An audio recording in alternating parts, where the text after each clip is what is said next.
With the recent OP07 release in English, I thought it would be a good opportunity to show you guys my current leader deck profile for Boa Hancock. This is going to be upgrades from ST17 and OP08. So let's go ahead and get started. Hey guys, welcome back to another episode. My name is Mobby. We'll be going over the leader, the whole game plan, the strengths and weaknesses, etc.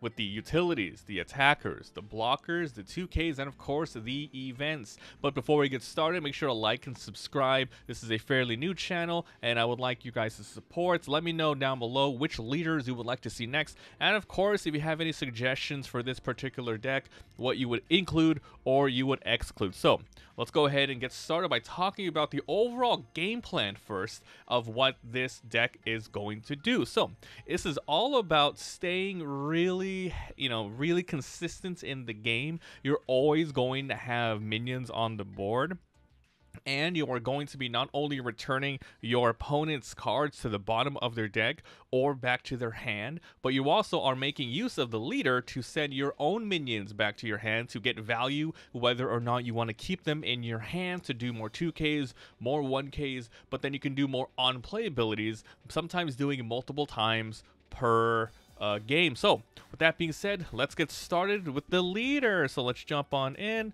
Let me zoom on in. Woof. Okay, so and also if you guys are interested in printing out your own proxies, there's a link in the description where I show you exactly how to do that. So yeah, this is Boa Hancock OP07 5 mono blue leader. This is a 7 Warlords of the Sea and Kuja Pirates. Your turn, once per turn, you may activate this when a character leaves play from one of your abilities. So whether or not you're bouncing your opponent's back or your own guy's back, you will be able to, do this. And if you have 5 or less cards, draw a card. So very powerful leader. Let's start with the utility cards. So we have 4 of these Sengokus. If you haven't noticed already, this is going to be a 7 Warlords deck with a little bit of really good stable events, as well as some late game cards to help you finish the game. So this is Sengoku from OP07, 1/1 on play. Look at the top 5 and reveal 1 card, that's 7 Warlords, and add it to your hand. Then place the remaining on the bottom of your deck in any order.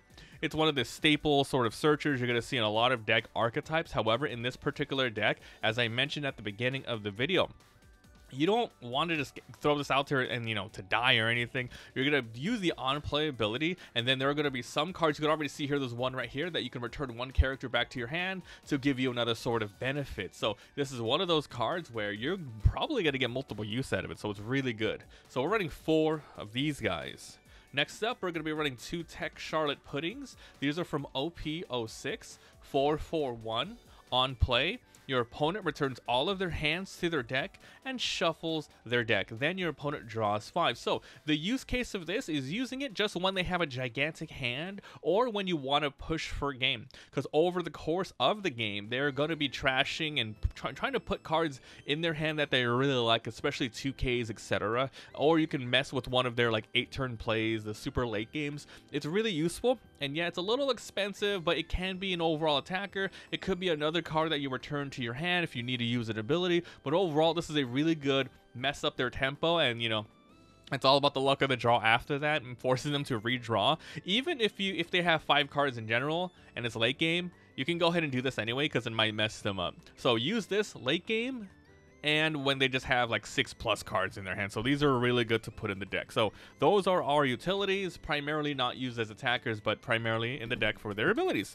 Okay, next up, the attackers. So check this one out. This is a new one from ST17 if you guys haven't seen this. This is Law, 7 Warlords of the Sea Hard Pirates.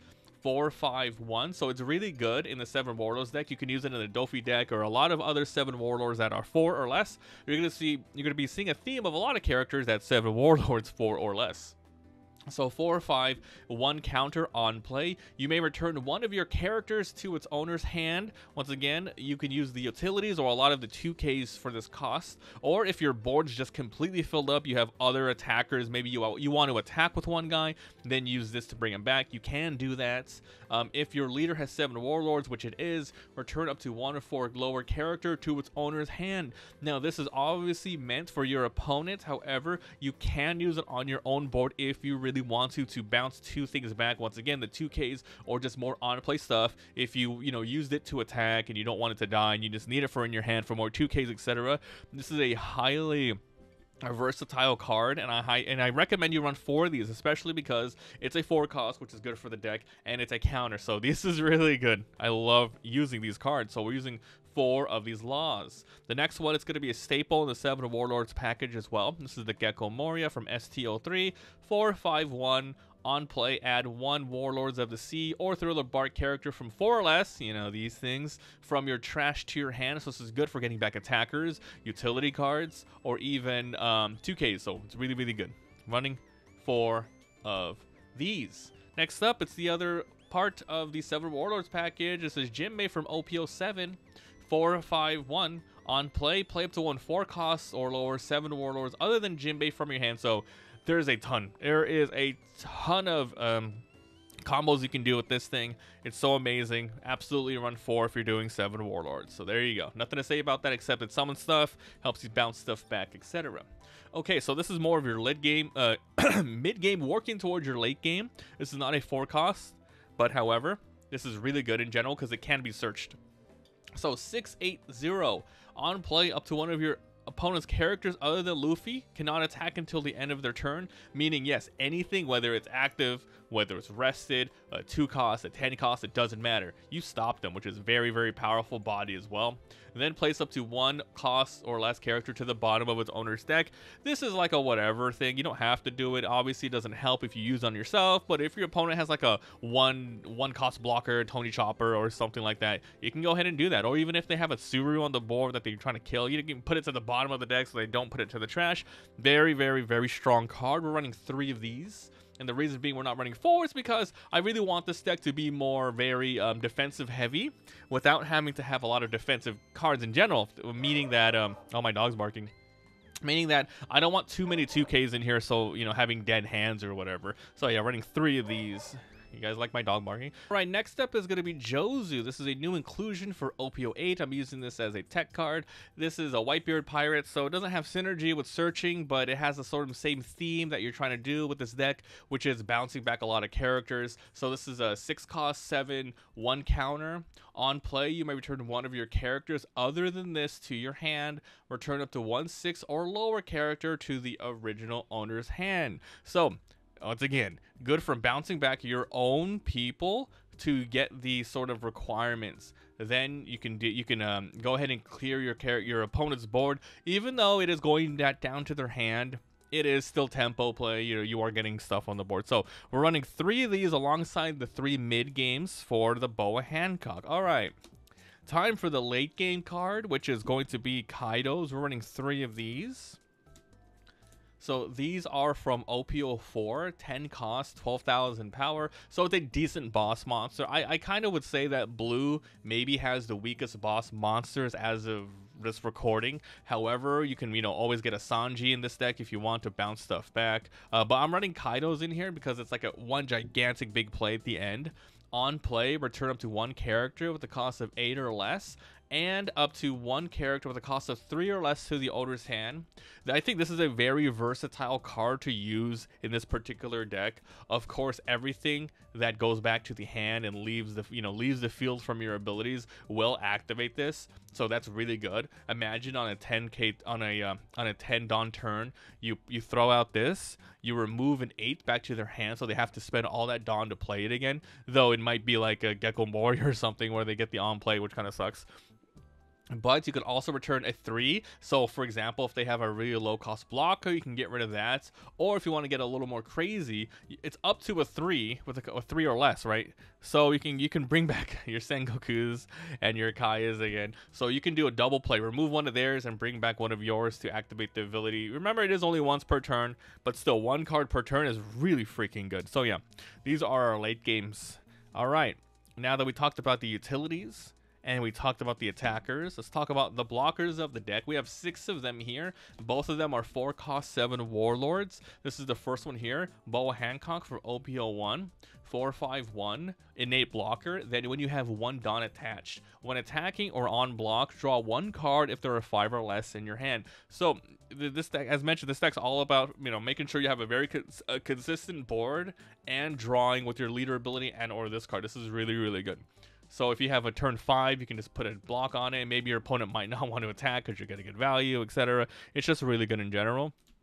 Next up, it's going to be a new inclusion from ST17. This is another Boa Hancock, except the stat line is a little different. 4/6/0 has no counter on this. So it has innate blocker, but then on play, look at the top 3 of your deck, place them in any order to the top or bottom. So this is good for sifting, you know, getting rid of 3 you don't want. If you're running a Dofi deck, this is actually like one of the most amazing cards you could put in there. Then give up to one of your 7 warlord leaders or characters up to 1 Rested Dawn. So technically, you can put it on here, which is the only like Dawn requirements in this deck, or you can put it on your leader to attack, etc. But either way, who doesn't love a nice 6 power defense? It also could be, you know, of course, jumped in by Jinbei, could be found again from Gecko Moria.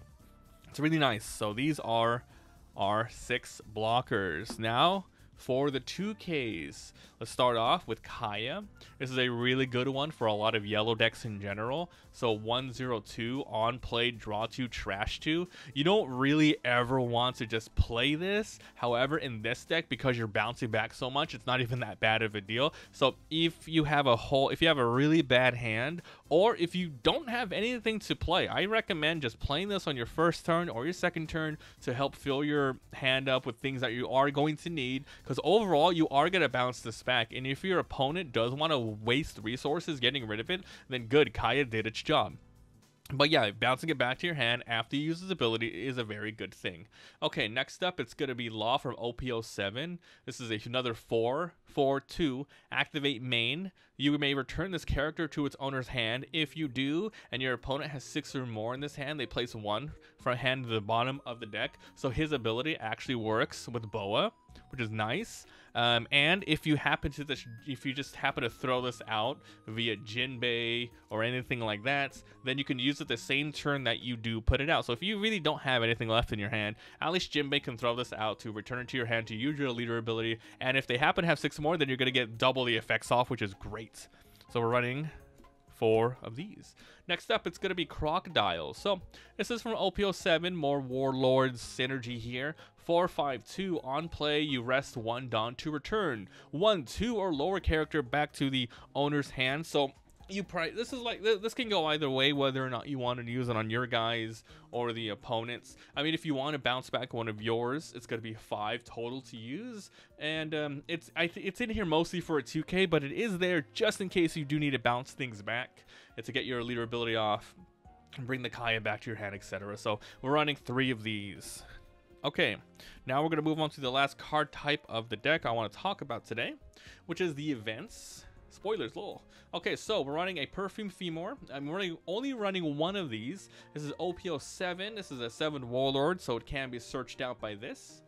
So 2, and then that's it. Main, up to 1 of your 7 Warlords, a leader or characters, which there is a lot in here. There's 29 Warlord characters in this deck. You gain 2,000 power during this turn, which is not great, 2 for 2. But your opponents cannot activate blocker, so it's pretty much like a semi-Diable Jambe to help you go and finish the game. The trigger is draw a card, so that's always good too. So running 1 of these. Next up, we have some heavy removal here. Gum Gum, Red Rock, Straw Hats, OP04, 6 cost, return a character to the bottom of its owner's deck. Now, usually when you use this in blue decks, you are giving up board tempo, you are using a lot of mana, and usually it's like a 6 cost, and that's your whole turn. Well, if you play your cards right, at least with the leader, you might be able to draw a card out of this. So that's why we're running some of these in here. We're running 3 of these. And it goes to the bottom of the deck, which is very important, especially playing against certain archetypes like Black decks, Gecko Morias, Raw Bluchis, blah, blah, blah. Okay. Next up, we have Gravity Blade Raging Tiger from OP06, 7 costs. Plays 2 characters with 6 or less, so Just remember, this is any cost no matter what, which is amazing. This is for if your opponent somehow gets way more board control than you, remove 2/6 to the bottom of their deck as well. Now, trigger, place up to one character with a cost of 5 or less to the bottom. This is one of the best triggers right now, which is so good for removing it. Like, your opponent sees this, they're going to be pissed off, right, on the trigger. It's so good. And this one is up to a 4 or less. So all of these triggers are really freaking good. Okay, so that is the deck, and I hope you guys like it. Let's talk about a little bit more of the current deck breakdown while I show you some footage of some duels. So overall, as mentioned, there's 50 cards. The leader is mono blue, 29 warlords, with a lot of them being 4 costs or less. So it's not like super swarm heavy as a Dofu, because the Dofu leader 7 warlords, he throws things out every single turn. But this one's more balanced, where yeah, you want to kind of make your own luck by drawing stuff, searching, and you know, bouncing stuff back to draw more, and then playing your cards right with some removal. But yeah, 29 of those, and 21 are just regular cards that can't be searched. There are 18 1k counters in here, 9 non-2k counters, non-zero cost counters, 6 triggers, and there's essentially 15 removal effects in this deck that you want to use on the opponents. And then overall, there's 16 more bounce effects where you can use some of them on your opponent, but you primarily want to use it to bring back your own cards. So Boa, though blue, is seen as a really weak sort of deck and archetype right now. This is one of my most favorite decks to play, and I hope you guys enjoy, like what you see, and yeah, look forward to all of this. So thank you so much for watching, and I'll see you guys next time. Bye.